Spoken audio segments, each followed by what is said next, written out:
السلام علیکم ناظرین۔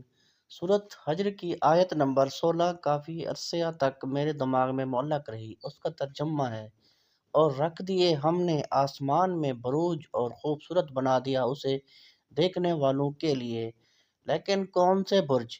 میں نے اکثر لوگوں سے یہ سوال پوچھا، لیکن کوئی ستارے کہہ کے ٹال دیتا، کوئی کیا اور کوئی کیا۔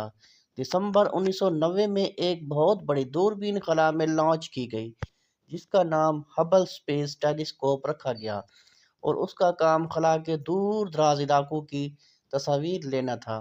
1995 میں اس ٹیلیسکوپ کو خلا کے ایک ایسے ویران ایریا میں مرکوز کیا گیا جسے سرپینس کہتے ہیں۔ پاکستان سے یہ علاقہ مغرب کی طرف جہاں بہت کم ستارے نظر آتے ہیں، یکم اپریل 1995 نے کائنات کی 10 خوبصورت ترین تصاویر میں شامل کیا۔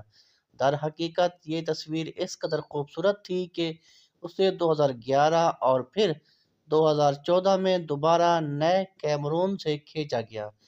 اس تصویر میں 3 بلند و بالا ستون نظر آ رہے ہیں، اس قدر بلند کہ روشنی اپنی تیز ترین رفتار کے باوجود ان کی بنیاد سے ان کی بلندی تک پہنچنے میں 5 سال لیتی ہے، اور ہم سے اس قدر دور کہ وہی روشنی ہم تک پہنچنے میں 7000 سال لیتی ہے۔ لیکن ایک عجیب بات یہ ہے کہ ایریزونا اسٹیٹ یونیورسٹی کے ڈاکٹر جیف ہیسٹر نے اپنے دریافت کیے گئے ان ستونوں کو ایک بہت عجیب نام دیا، وہی نام جس سے یہ آج بھی جانے جاتے ہیں: تخلیق کے بروج۔ اب ذرا وہ تصویر دیکھیے، اس آیت اور پھر ان ستونوں کے بارے میں پڑھ کے میں کافی دیر تک خاموش رہا۔ قرآن کے بالکل وہی الفاظ جو کتنی صدیوں بعد آج ایریزونا اسٹیٹ یونیورسٹی میں گونج رہے ہیں، زینت کے وہی قرآنی الفاظ جو بڑے بڑے سائنٹیفک جریدوں میں کائنات کی 10 مزین ترین چیزوں کے نام سے چھپ رہے ہیں۔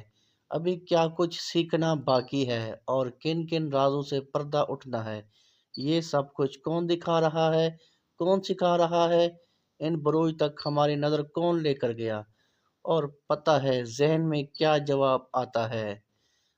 علم الانسان ما لم یعلم، سکھا دیا انسان کو جسے وہ نہیں جانتا تھا۔